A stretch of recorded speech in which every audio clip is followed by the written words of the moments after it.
Are you an indie podcast or content creator looking to reach a wider audience? Look no further. Introducing Podcastic, the ultimate podcast network designed exclusively for indie creators like you. At Podcastic, we believe in the power of unique voices and fresh perspectives. We're here to amplify your passion and creativity, connecting you with a growing community of engaged listeners who crave original content. Podcastic is more than just a platform. It's a support system built for indie podcasters, offering a range of resources to help you succeed. From tailored promotional campaigns to professional production assistance, we're here to help you shine. Our intuitive platform makes it easy for you to be seen and heard. We do all the heavy lifting for you. You just show up and create. Plus, with our advanced analytics, you'll gain valuable insights into your audience's preferences, allowing you to refine your content and grow your fan base. Ignite your passion, expand your reach, and thrive with Podcastic. Visit our website at www.podcasticlife.com to get started. Podcastic, the home for indie podcast and content creators. The content you're about to hear is a part of a paid programming segment. The views, opinions, and statements expressed belong solely to the sponsor and do not reflect those of Podcastic or its host. This segment is for informational and promotional purposes only and should not be considered as advice or endorsement. Listener discretion is advised.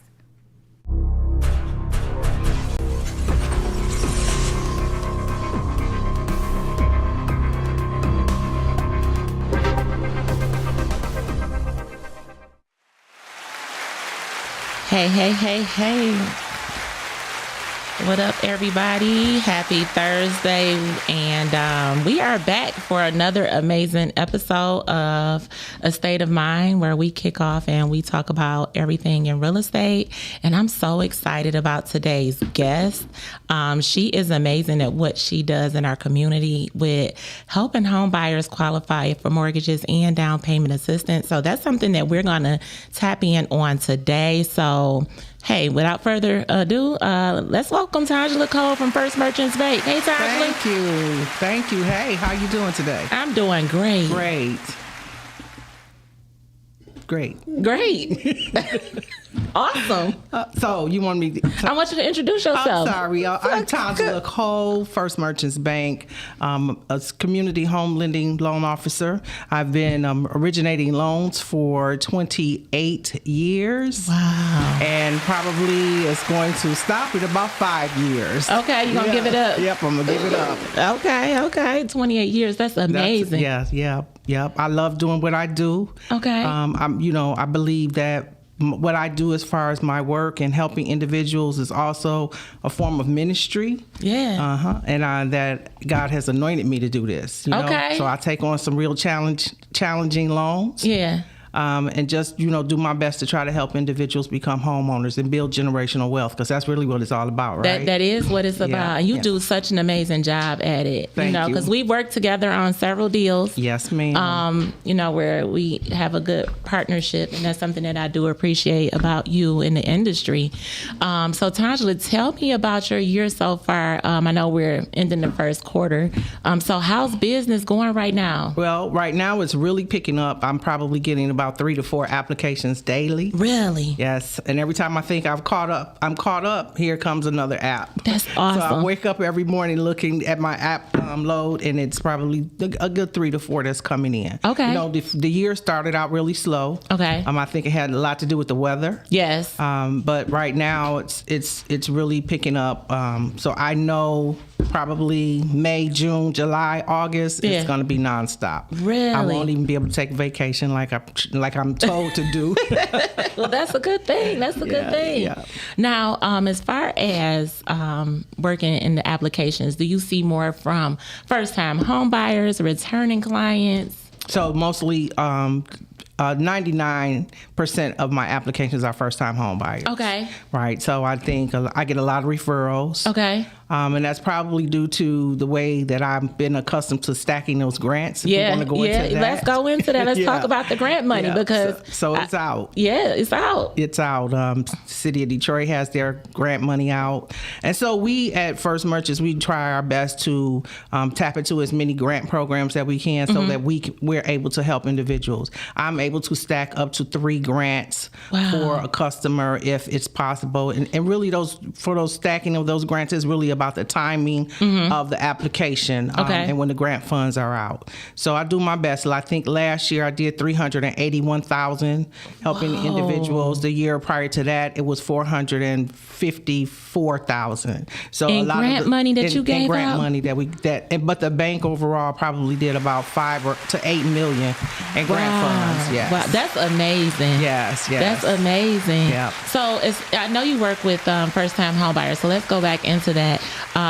When you get that nervous first-time home buyer, like how do you get them through? Like, because everybody got fear and doubt. You know, some of them don't know what they don't know. Right. So like, what is that process for you as the loan officer? So I kind of feel them out. We have a conversation, even though they call me. I don't go right into the application part of it. I really want to try to bond with them, talk to them, see where they are.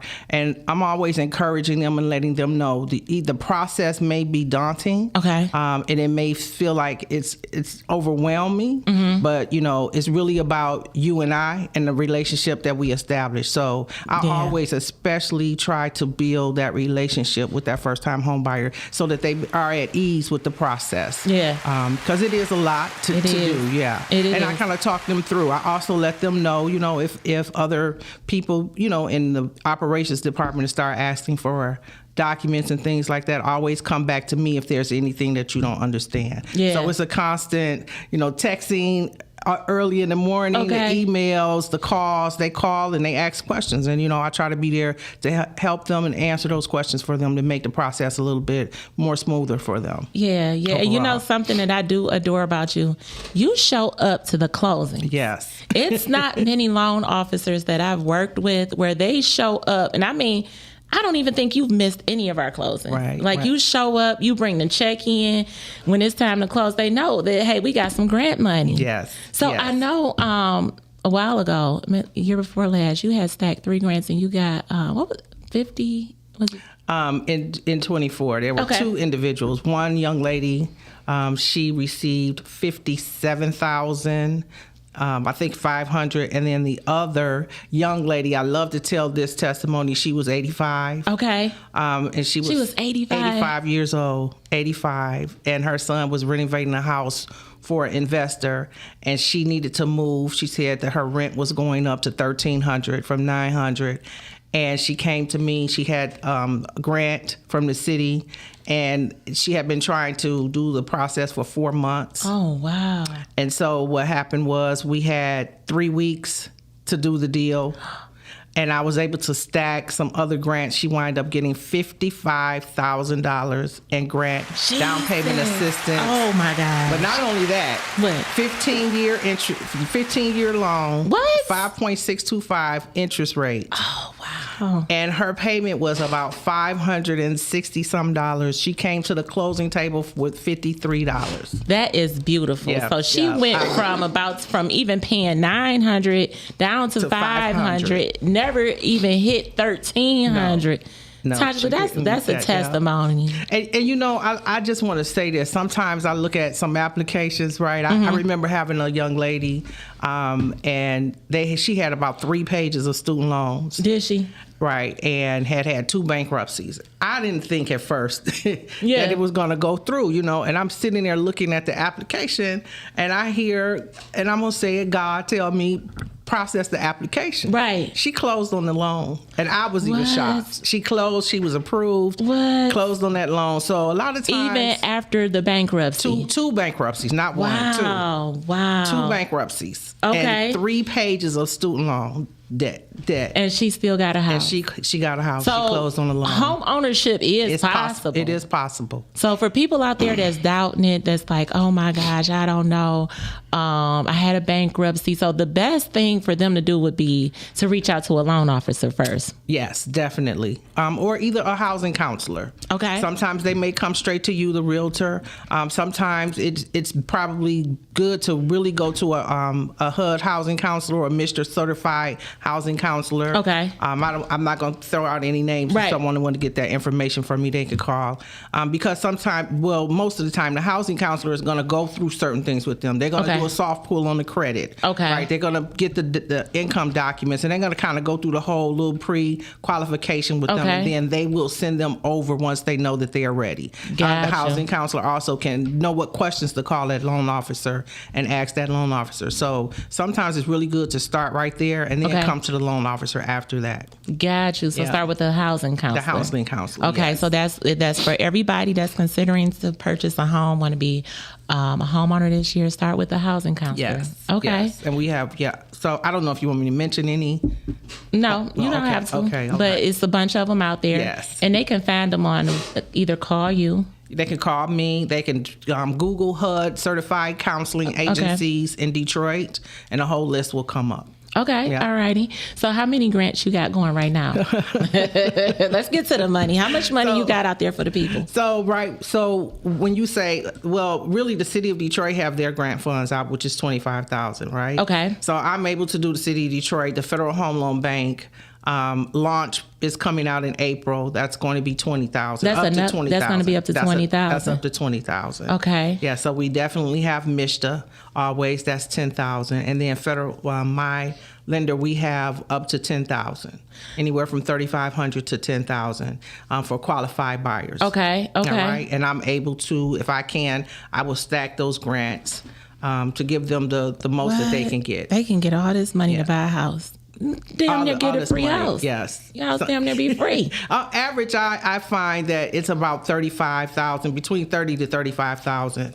Most of the clients wind up getting for down payment assistance. Okay, now and closing costs. Where the bulk of your buyers, where do they typically purchase it? In Detroit. Okay. Definitely in Detroit. A lot of them go into Detroit, but I do have some that go out into Wayne County. Okay. Your Westland, Romulus, Inkster area. Okay. I don't have many that do Macomb County. Okay. And not a lot in Oakland County. Just a few. Because I always try to share with buyers too that pay attention to the taxes where you're trying to buy it. Yes, that's important. Okay, because we always know what I don't want to happen is for you to purchase a home and then later on you be in default and ready to lose your home because you were not prepared what the taxes are going to increase to.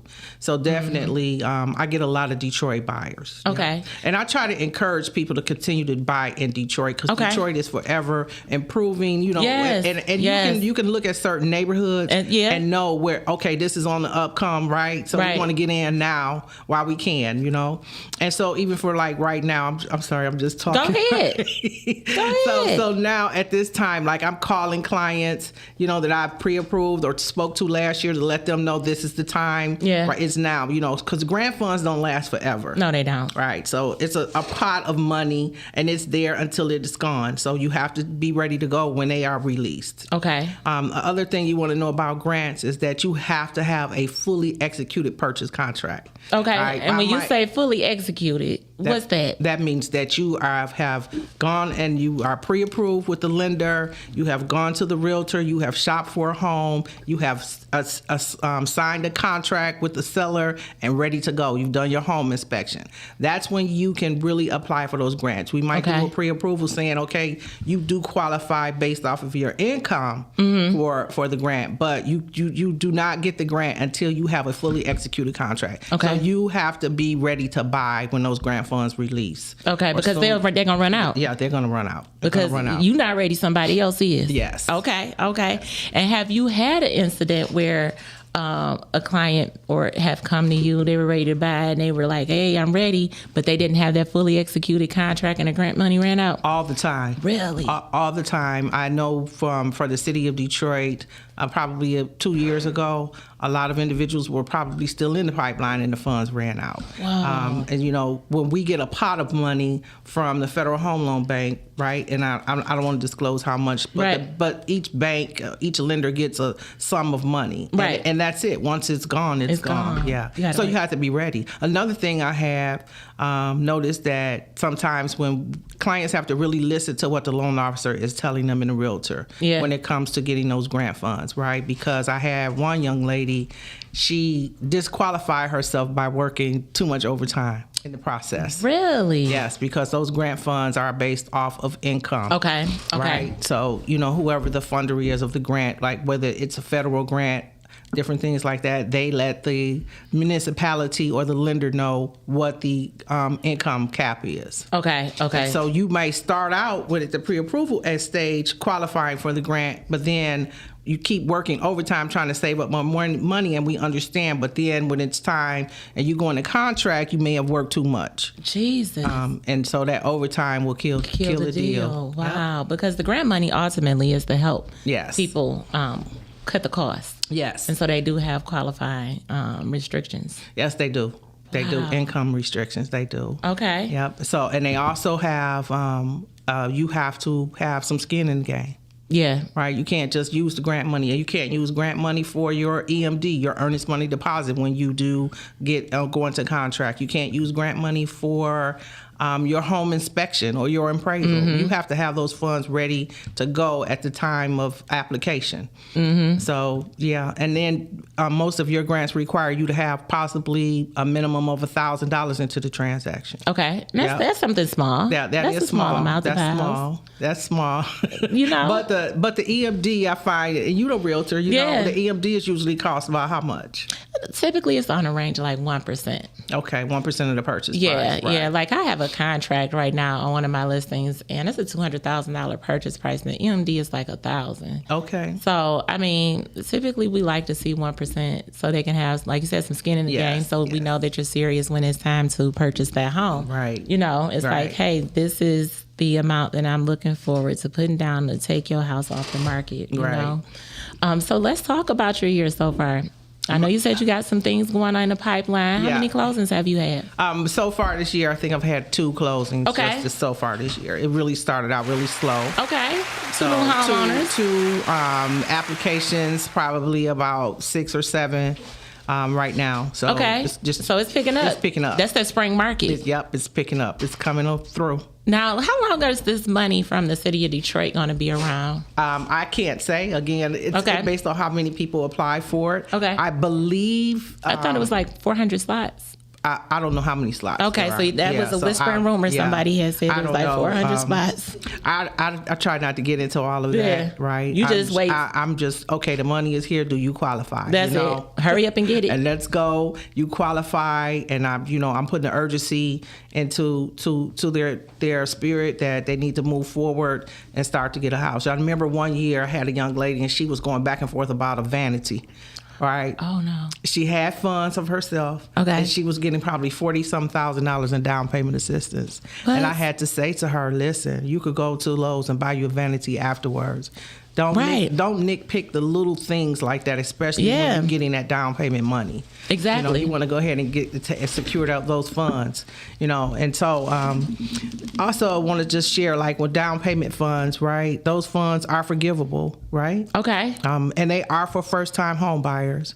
So you do want to be able to keep your home for about 5 years. Most of those grant funds are forgivable after 5 years. Okay. So just want to keep that in mind, okay? Okay. Yep. Now, what's considered a first-time home buyer? Because I know some people get a misconception like, okay, well, I didn't buy a home, but my grandma died and she left me on a deed. Right. So a first-time home buyer is someone who has not purchased or been on a deed for the past 3 years. Okay. Certain lenders may have some different guidelines internally, but most of your down payment assistance, it is 3 years. Okay. And if you are on the deed to a parent's house, I just had that situation. I think I closed that loan in January, and she was, her mother had passed. It was 4 sisters, and she was on the deed. Okay. So she could not get the down payment assistance money. She could not use the state grant funds either. So what she had to do was she went and she quit claimed herself off of the property and gave it back to her sister. Okay, so we were able to do that to show that she, and it was recorded right? Okay. And she provided all the documentation Okay. to us. And so with that, she was able to use the down payment assistance funds. That's a blessing. Yep. Look at you. You just making it happen. Yeah. You just It's like, not you know. me, it's the guidelines, but I just kind of, you want a loan officer that's going to ask questions and not just always accept what, okay, nope, you can't, no, show me where it says that in the policy, where the guidelines say that, So I believe in fighting for the client, Yes. That's my goal. So we did a little podcast at work in marketing that's going to come out. And one thing I shared was that, my goal is to get you to the closing table. Amen. That is what my ultimate goal is. That's what I'm here for. Right. And whatever we need to do to get you to the closing table, we're going to do that. What I will say to all the listeners, is definitely when you speak to your loan officer, listen to what they're telling you. Yes. Because, and how to structure, they know how to structure the loan for you. And there are so many other things when it comes to first-time home buying that you have to be prepared for. I want to share some things, if that's okay. That's fine. Yeah, so things like your bank statements, right? Right. You want to definitely be checking your bank statements because the underwriter looks at every single transaction on that bank statement. So you want to know what's on that bank statement. Things are going to be questioned that's on the bank statement. And there are things like overdraft fees and things like you can't have more than 2 overdraft fees on your bank statement. So it's a lot of little things there that you want to pay attention to and listen to your loan officer. You definitely can't bring cash. Okay, cash in. No cash. We can't come in with a duffel bag. No, you cannot. I had one client. She told me she had money in the freezer. I said, "How much you have in the freezer?" She said, "Every time I get some money, I put it in a plastic bag and drop it in the freezer." And she said, "I had like $5,000 in the freezer." So you can't do that. Any money, cash that you have, you need to go ahead, deposit it into the bank because we are going to request 2 to 3 months bank statements. Okay. If we see a deposit coming in, then that's where it's going to be questioned. Okay. Emma said, "Can they get money back at the closing table?" Well, with most of your grants today that they can get probably up to $250. It used to be, and I used to when we first started, right, for first merchants, we would give back the inspection fee, the appraisal fee, and the EMD if there were funds left over. Okay. And I think we still do some of those, maybe not the inspection fee, but some of those we can't give back. But that's if you don't have any other grant but the lender's grant probably, okay? What happened if you sell or refi within 5 years? If you sell your house or refinance your house within 5 years, now if you refinance it, say you just doing it no cash out to get a lower interest rate, then they will subordinate the grant funds. That means they will leave them where they are and you don't have to pay it back. Now, if you decide to sell your house, whatever the balance is, because each year it is deducted down to the 5th year. So whatever the balance is left over, it will be rolled into the total closing costs, and you will be paying that back in your payoff. Okay. So it will be your first loan and maybe your second loan. Okay. Oh, that's some awesome. Okay. That's some awesome Yeah. sauce. You dropping the gems. Now let's go back to the property taxes because I know sometimes on the MLS when we pull it as realtors, when we have a listing, it'll just populate, right? But then the lenders are able to, aren't you able to calculate what the taxes would be with like a certain type of value or something? Am I saying it right? Yeah, it's a state assessed value. Okay. And there's a website, I don't know it offhand, right? But we can go to that website and we can put in, and usually it's a certain percentage of the appraised value. Okay. Right? So, or what that purchase price is going to be. You take half of that purchase price and you put that number into the system. It's a state system, Michigan State, and then it will tell us what the future property taxes are going to be for the property. Okay. But for me, we use the BSA. So we use what current taxes are. Okay. But I'm always trying to make sure that you, the client, are aware that they will increase. So, because, so sometimes I get calls from clients saying, hey, like a year or so later, my mortgage payment went up. No, your mortgage payment didn't change. Your property taxes changed. Mm-hmm. And not only your property taxes, your homeowner's insurance can also increase. So you just want to be aware of that. I try to always, I always ask the client, what is that number that you are comfortably paying? Yeah. Right? Yeah. All right. You can't let the realtor tell you what you qualify for. What is that mortgage payment that you are going to be okay paying, and also take into consideration that it might go up $100 or $200 in a year or so. So you want to also average that into your calculations. So when a client tells me I'm good, I can't pay more, I don't want to pay more than $1,200, then I try to work the loan where it's going to be $1,200 by looking at what down payment assistance they qualify for, and what the interest rate is going to be, and what product they qualify for, and I back into that to that purchase price with that. Okay. And now with that, so I know that sometimes you can have PMI on some products. Do you follow up with your clients and let them know, like, hey, you might have some equity, let's do a refinance? Yes. You do? Okay.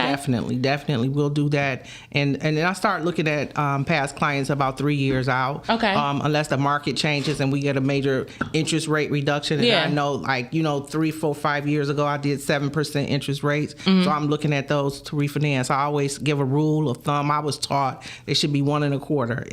If the rate is not going to be reduced at least 1 1/4, 1.25, then it may not be good to refinance. But I do look at that, and also to try to. And we have a this special product that where all my clients goes into this database within the system, right? Okay. And they get updates. They get birthday announcements. They Really? get and it's an automatic thing that goes to them as well. So we kind of keep in touch with them in that capacity.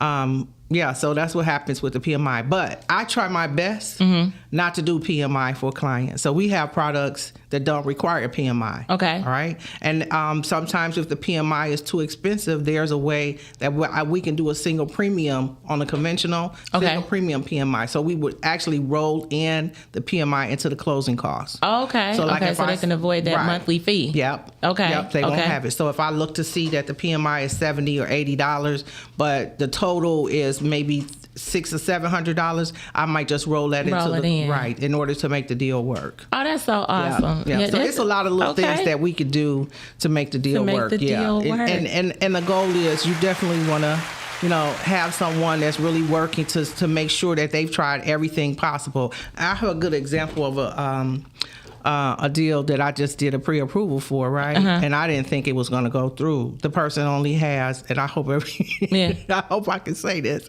only had one trade line. Okay. So that was one thing that's being reported on the credit report, and it was for an authorized user. Credit scores were all in the 700s. Okay. And I automatically assumed you really didn't have any credit. Right. Right. And then I just went back, and I ran it through, and I got approved eligible. What? With the one trade line. Then took it, and checked it with underwriting. So we have a mortgage scenario desk. Okay. So if I'm not sure about something, then we can send a question to underwriting team. Okay. And they'll let us know, if we can't understand it in the guidelines. So they're there to support us in that capacity as well. Perfect. Yeah. So let me ask you, how many branches of First Merchants are here? So in Oakland County, there may be probably 6 or 7. Mm-hmm. One in Macomb County. Okay. In Wayne County, we have 2. Okay. So I'm on the branch on 6 Mile in San Juan. Oh, okay. That's the new one that they just opened up. That's over in Fitzgerald. Yes, it is. I knocked it out the ballpark in Fitzgerald. I've had 4 listings over there. And baby, I popped all them houses off and said comps over there. Okay. Wow. Okay. So I love that area. Okay. Yeah, so you're over there. That's where we are. That's where we are over there. And she says, outside of purchase loans, do you handle refinances, investor loans? So I do refinances for primary residents. We can do refinances for investor loans. And then for the 203K loans, we do not do 203K loans. But at First Merchants, we also have a community, I fall under the community development department, right? Okay. And so we do have a small business section that falls under community development as well. Okay. So we can do some investors loans, just depending on if they are straight for business. Okay. We also have a new fix and flip loan. What? For investors that are fixing and flipping properties. We do offer that as well. Hold on. So what's up? Because I work with investors. Them my guys. I love me some investors now.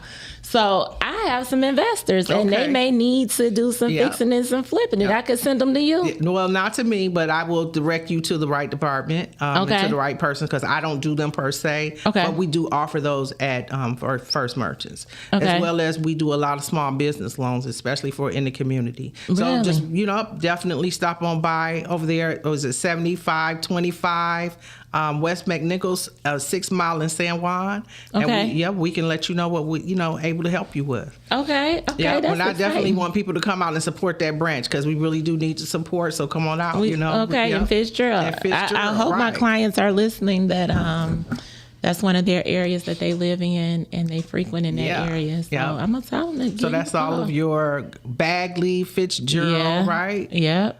University District, Palmer Woods, all of Where that. all is the surrounded- where all the yep. flips is at. Yep. Everybody can't get out there. The baby that Bagley got people in a chokehold over Yeah, there looking do for they? what? Every Oh, time I my want to gosh. flip in Bagley so bad. Do you? That's what they be saying. Oh. They got Well, them in a chokehold. but they should call. They should call, and I will direct them to the right department for the fix and flip. Now, would you get credit for that? I no, I don't get any credit, but it's Okay. okay. It's okay. It's okay. Yeah, I just want to help you. Now, what happens is what we try to do though. Let's say you do have an investor, right, and he Mm-hmm. Yeah. want to do a fix and flip, and then he might want to steer the customer to me for the purchase of the home Okay. with some down payment money. Okay, but not Okay. steer, but just say refer. Yeah, refer. I'm Right. sorry. Okay. Yeah, just refer. Refer And the be like, you customer know what? over. Right. Okay.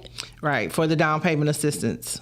So that makes might work right sense. there. Yeah, that's all. That's what we do. We build relationships Yes, in real we do. estate. Yes, we do. And I love that. I do. Yeah. And you're so passionate about it. That's my girl. Yeah, I really want to help individuals build generational wealth, because that's really what it's all about. And home ownership is the best way, I think, to start to build generational wealth. I can sit here and tell you I'm 63, right? And I'm making sure What? when I leave here, my daughters are going to be okay. You know what Okay. I'm saying? Right. So, and they're not dependent on anybody, but they have their own. And home ownership is the way. If they don't want to keep the home, they can sell it, right? And Right. make a nice little profit, right? So let me ask you. I know you said you've been in the industry like 28 years. Like, what got you in the industry? Where was your start? Okay, so I started in Atlanta, Georgia. What? And there was this Jewish guy, right?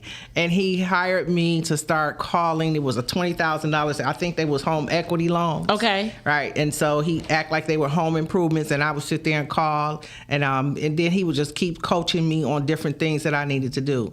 And so I was like, I really like this. And the little money was good back then. And so the next thing was I went over to I forgot it was a subprime type lender out Okay. of Louisiana, right? Okay. And so they were also in Atlanta, and I started working for them, and that's when I really got my training, and I was very successful at it, and maybe I made a couple $1,000s a month back then, right? It was in the 90s, and it was great. I thought I loved the money, and I loved, I'm helping individuals. Right. And so from there, I just kept doing it, and here I am. I'm still So here. you was living in Atlanta. I was living in Atlanta. I started in Atlanta, then I came back to Detroit, and then I moved to New York City. Okay. I originated in New York City for 10 years. That was different. Okay. Straight commission. Whoa. Straight commission in New York City for 10 But years. the commissions had to be big because those, they were, but it was was a hustle. It was a hustle, right? And then I came back to Detroit at 14, and I just kept doing it. Okay. Yep. So which city do you like better? Detroit, definitely. You better say the This deal. is my home, born and raised, so I definitely like Detroit. Okay. All right. The comeback city is what I call it. Okay, it and I'm is. It is and I'm coming glad- back. and it is, yes, and I'm glad to be here. So to do be you able to get out assist. and do like any home buyers events or anything? Yes, I do. I did one this past Sunday at a church. Okay. And so I'm trying to wait to set up. I want to do a thing with realtors and bring an appraiser in for CE credit. Okay. But I do homebuyer workshops with a lot of the non-for-profit counseling agencies. So we go on. A lot of those are virtual. Okay. But if anyone wants me to come out and do an event, I know we're going to do one in June with the National Faith. Okay. They do a big one at the Huntington Center. Okay. So we will be involved in that. And sometimes I'm on the panel and sometimes I'm not, Yeah, but you're just in the room. Yep. I'm in the room. I made my own little PowerPoint presentation because I really want the people to understand, what credit is when they look at their credit report, how to read the credit report, definitely. Right. And that's what you need. You need to know how, what's impacting your credit score. Yeah. Because all that makes a difference when you come to a lender to get a loan. So I really want to teach about when you get to the lender part. Yeah. Right? Yeah. Because that's the meat of it, of buying a home right there, is being able to qualify for that loan unless you have cash. And even I had a lady at the Sunday, she says, well, what about just pay cash? I said, but why do you want to use your own cash to buy a house? Save your money. You never know what's going to happen. Exactly. So you want to make sure you always have your money. So definitely use the lender's money. That's the way to go. It helps you to build credit, right? It really make it better for you. Once you get a mortgage loan, your score probably in 6 months are going to increase almost 100 points. Wow. That I've seen. Yep. So she says the address again to the branch. The branch is at West 6 Mile in San Juan. That is right off Livernois, 7525, I believe it is, West 6 Mile. And you can definitely come there to see the branch manager if you need a small business loan. I'm there sometimes, and I will definitely meet you there. If sometimes customers need to go in just to take documents in, they will definitely be there to assist you with that. So it's a great group there. We are all, a lot of ladies. Okay. I got to go in there. I got to stop in there and see you. Yes, you got to come in there and see us, definitely. Because I know we talk a lot. I just haven't been in the branch to see you. And I'm always out in these streets. And and I really appreciate you. You're a great realtor. Oh, thank you. I really do appreciate Y'all you. Hear that? Y'all hear that? Hey, give my props. Give me my props. I love my flowers. Thank you. I love the fact that you really care about your clients too, and I love it. She calls me and be like, Tangela, I got this situation, my client, and I need you to help them. Yes. So she kind of like me, remind me of myself, like you don't give up. You don't just say no, and you really work for your client. And she stays on top of me like, where we at? What's going on? What's the problem? As soon as I say good morning, you text right back like, this is where we're at. Like all I said was good morning. You know what I'm calling about. Yes. But I love that though. Yeah. And I do need to come into the branch and see you all. So you have your own office and everything? Yes, I do. Okay. Yeah. And do you have your own processor? We have an assistant. I have a personal assistant. She helps about 4 of us. Okay. My team, we are community home lending officers, so it's a little different than your loan officer, your regular loan officer, because we really go out and we try to educate as well as doing mortgages. So my goal so much is not about my volume. It's more about helping the client get to where they need to be. Gotcha. Right? And sometimes you may find a client, like I've had people call me and ask me, well, do you do loans at $40,000 or $50,000? Yes, because some people won't. So you do loans at $40,000 and $50,000? We don't have a limit on it, right? Really? I remember closing. I don't know where I was, but I gave this lady some down payment money, and she wound up with a loan of $15,000. What? $15,000, but it was a lot of down payment money that went into that. So that was different, Now that has nothing to do with the purchase price, right? It was just how we was able to stack grants and take it down, and she was great. I have a few, clients right now. They are on Social Security. Okay. Right? And their check is not even $1,000, But they are out looking for a home, and I'm trying to figure out how to make it work for them. One, we got it worked out, and and so I'm working on the other one. So because if you think about it, ultimately, if you have like an $80,000 house, and then you have $30,000 you can give them, that's $50,000 as a house. Yeah, so that's gonna be a nice little mortgage payment. That is. And there's houses out there. Yep, it is. It is. So as a community home lender, what's the difference between you and like a regular loan officer? Mainly, my job is we kind of work on making sure that we are meeting CRA, Community Reinvestment Act goals. Okay, so that's our focus. And again, we are into educating, doing workshops, making sure that again, like I say, educating the client and making sure that people, are following the CRA, and that they are not, I don't want to say the word I don't want to say that. Just that they are able to get the same things as anybody else. The same, they have access to the same products, interest rates, and just like everyone else. The difference between me and another loan officer is that, of course, they may be working on volume and units, right? And I really don't work on volume and units. Okay. So my pay structure is different than a regular loan officer. Got you. Okay, well, thank you for that. And then we're going to kick it back off when we come back from break. Okay, great. Are you an indie podcast or content creator looking to reach a wider audience? Look no further. Introducing Podcastic, the ultimate podcast network designed exclusively for indie creators like you. At Podcastic, we believe in the power of unique voices and fresh perspectives. We're here to amplify your passion and creativity, connecting you with a growing community of engaged listeners who crave original content. Podcastic is more than just a platform. It's a support system built for indie podcasters, offering a range of resources to help you succeed. From tailored promotional campaigns to professional production assistance, we're here to help you shine. Our intuitive platform makes it easy for you to be seen and heard. We do all the heavy lifting for you. You just show up and create. Plus, with our advanced analytics, you'll gain valuable insights into your audience's preferences, allowing you to refine your content and grow your fan base.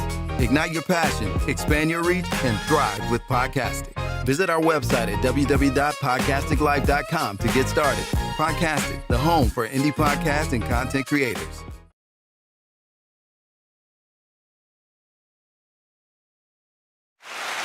All right. So much information. You know, you just giving out so much info. And I appreciate it. And I hope that a lot of my listeners and followers are getting this information and that it's okay. It's okay.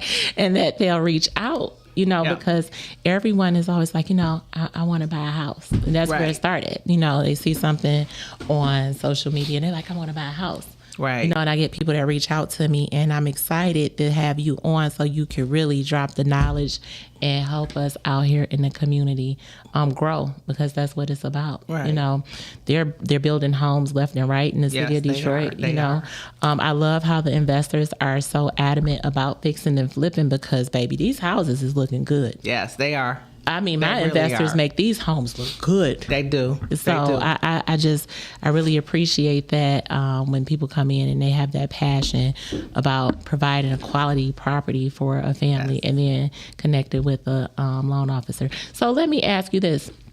Do you attend open houses too? So if I have a listing, will you stop by? I will definitely stop by your open house if you give me enough time. Notification. I would definitely come by. Open house. If I can't come, I would definitely leave some flyers for you. Okay. I have a flyer that lists all of the down payment programs, which I didn't even name. I didn't name all of them when we talked about them, but there are quite a few down payment programs that are available, and so I would definitely do that. But I would be there to help that client. I just wanted to tap into, and you said a lot of people want to purchase homes. If I can just share with individuals, I'm encouraging you to please always go and check on your credit, right? Yes. Know what's on your credit report, because I do sometimes get a lot of times clients will call and they share what their credit score is that they've seen on Credit Karma. Credit Karma is a different type of credit scoring module and then what the lenders use. Lenders use FICO score. So I would tell you to go to FICO.com. Okay. It might cost you $40 at first, but go there and see what your credit score is. Okay. If you're not really concerned about the score, know what's in the meat of your credit report. Yes. So you have your annual credit-report.com you can go to and look at what's actually being reported on your credit report. Sometimes people, I could tell an individual, let's take student loans, for example, right? Back in the end of 24, the beginning of 25, I think it was, when all those student loans reset and individuals were not aware of it. I remember speaking to a young man and I said, well, your student loans show payments. He said, no, they are still in deferment. I said, no, they're not. Man. It's showing a payment. And so we called the student loan servicer together, right? And they said, oh, yeah, well, it went back into repayment and we do not report it until it's 90 days late. And then they hit your credit report with a 90-day late. 90 days late is it hit his credit report 90 days late. So, I'm encouraging and I'm really begging you to please keep check on your credit, especially when you are looking to buy a home, because it has an impact on more than just that mortgage and the interest rate and the type of loan you get. You got to still turn your lights on, you get cable, you have homeowners insurance. So all that has a great impact. You really want to focus in on that credit, get that together, and know what's in there, making sure no one is reporting anything on your credit that's not true. It can be something that you've paid off. People think once they pay off a collection, that it's going to go away or it's going to be updated. That creditor is not going to update that on your credit report. You have to go and do that. So let me ask you this. When you have people that do have challenges with their credit and they're not ready right then, do you follow up with them later on? Yes, I will follow up with them later on. We do have a couple of nonprofit housing counseling agencies that I will refer them to. I have a sheet that I send to them, and they can call them, and they will work with them to get their credit taken care of. Okay. But we don't do credit repair. They don't do credit repair, but they will kind of guide you. And when I look at when I get an application and the credit is pulled, I will tell you what I see on the credit report. Sometimes it can be simply your utilization rate on your credit cards. That could be affecting your credit score, and it might be just the fact that you need to pay some of your credit cards down. So I will definitely tell every applicant, every client what I see from a lending standpoint, but definitely you do want to go, and if you're not sure how to take care of it, you want to reach out to one of the nonprofit agencies and let them work with you to get your credit, to where it needs to be. Yeah, so basically they need to stay on top of their credit, monitor it every 30 days. Yes, and make sure. They should. And they should do this before they reach out to you? Yes, they should, definitely. Okay, and know where their credit is at. They should know where their credit is at before they reach out to me or any lender. That would be a great thing to do. And also, the other thing, if you are looking to purchase a home, you do want to try to save up as much as you can. Yeah. So that might I'm getting into my mortgage mode now. Go ahead. That might mean that you have to make some adjustments on your activities. When I do home buyer classes, I tell everybody there are some things that you're just not giving up. I'm going to get my nails done. Yeah. Every 2 weeks. Okay. I have to get my eyebrows arched every 2 weeks. And so that is something that you need to put in your budget. Yeah. Because it's something that you're not giving up.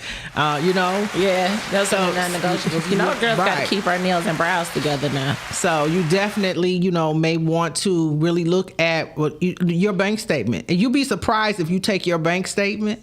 I don't want to look at mine. Yeah, and go look at it. I don't want to look at what your expenses are. Where you spending money that you don't need to, Instacart is killing me. Instacart got me in a chokehold. Sutter Homes killing me. Who? Sutter Homes. Oh. Sweet Red. Baby, I love me some Sweet Red. All right. You know what?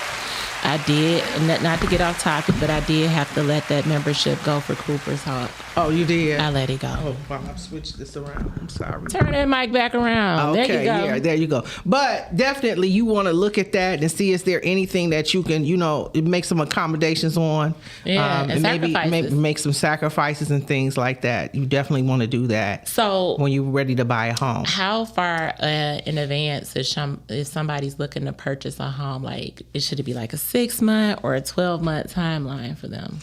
Before they ready to pull the trigger, I would definitely tell you. I would say a year. Okay. A year to 6 months. You need to really start looking at everything, and not having a lender pull your credit or anything like that, but just looking at your overall profile.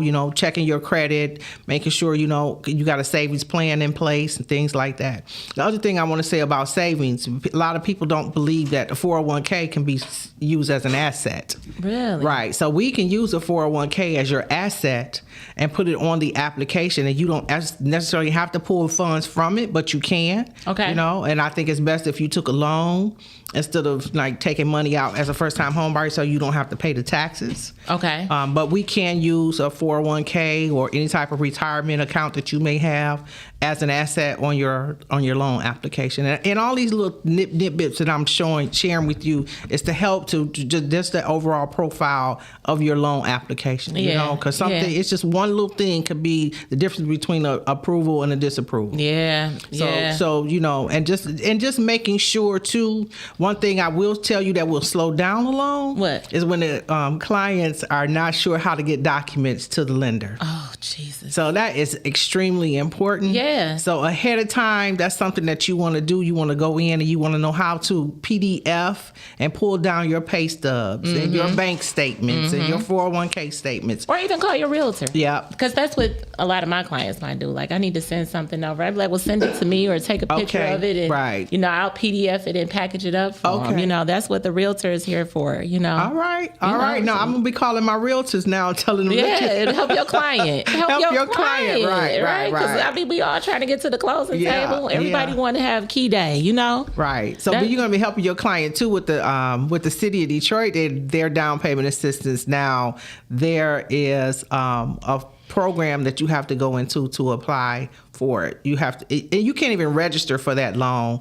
For that grant money without that contract. Okay. But they have to go in and they have to do it. I think they have a way that they can see what email address it came from. Mm-hmm. So you and I can't do it for them. They have to do it themselves. Okay. Yeah. So, now I'm asking home buying agencies and realtors, are you going to be there to assist the client with this process when it's time to apply for that grant? So just keep that in mind. So all of those things, and I'm just kind of sharing, if you're not computer savvy and you're not sure how to download your documents, start practicing and learning how to do that. Yeah. Because that's going to be very important. Yeah, and that is because you don't have your documents. We can't clear. I'm waiting to clear the close now. It kind of holds up the process a little bit. It does. Not much, but it does. So let me ask you this, because I know, like, right now, I think I'm on my second listing as a foreclosure. Have you been seeing an increase in foreclosures? No, I have not. Amen. No, I have not. Okay. I have not heard of any.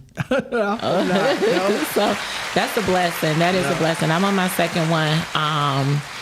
Unfortunately, I did not help them buy the house, but I'm helping them right out of it. Okay, out of the foreclosure, right? Yeah. So was it for taxes or? I have no clue. I just had to hurry up and get going before. Are you selling the house for them? Yeah, I'm selling it. So we do have it under contract, and it's getting ready to close. And that's another thing I don't think people realize, as far as like a foreclosure, if it actually goes through foreclosure, how it can hinder their credit. Yeah, if it's it can hinder your credit. Anything negative, that's going to report on your credit is going to hinder your credit. It could be something as small as a collection, and it can drop your points 70 points. And lenders do not like to see collections, charge-offs, late payments. It happens once in a while, but a continuous flow of it with all your different trade lines. Foreclosures, you're definitely going to be waiting 7 years from the share sale date.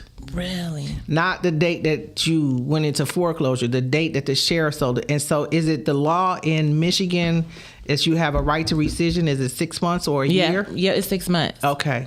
So even after you foreclose, and I guess you have to, I don't know, do you have to move out the house before the rescission date, or you can still stay in the house? You can still stay in the house, right, because that's your redemption. Okay. That's just trying to bring it back and buy it and try to get it back. All right. So so I think, I know that it's the share sale date is what the lender. So if I do get a client that had a foreclosure, whatever it's, the rule is for the mortgage product that we're going to do later on, we're going to look at the sheriff's sale, and they have to actually go and get the sheriff's sale deed and show the date that it was sold. The sheriff's sale. Okay. And we have to have that in the file. So you definitely don't want to try to go into foreclosure. And so I'm glad those clients of yours are smart enough to say, you know what, I don't want to go into foreclosure. Let me go ahead and sell this house. Yeah. Because sometimes people will let it just ride it out. Yeah. Don't do that. Like God was sent the man that was on the boats drowning. And he said, "Why you let me drown?" And God said, "I sent the boat, and I sent the helicopter." helicopter, and you didn't get on either one. So, well, you know what, Tangela? I am so thankful that you were able to take the time out your Thank busy you schedule for having me. and join us today. You are an amazing, outstanding loan officer. I appreciate that. We work very well together. Yes. You know, you're one of my faves. Thank you. So, again, tell the people where they can find you at their branch. Yep, I'm at 6 Mile and San Juan, 7525 West McNichols, First Merchants Bank, right there on 6 Mile. I'll be in there.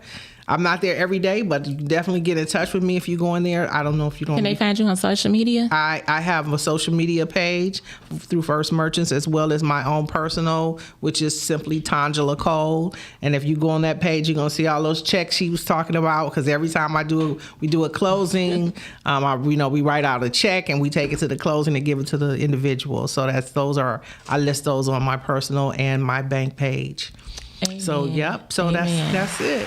And of course, as always, it's your girl, Broker Merlisha Darnell, all across every platform, Facebook, IG, and TikTok. And once again, it was another amazing episode of A State of Mind. And I'll see you back here next Thursday.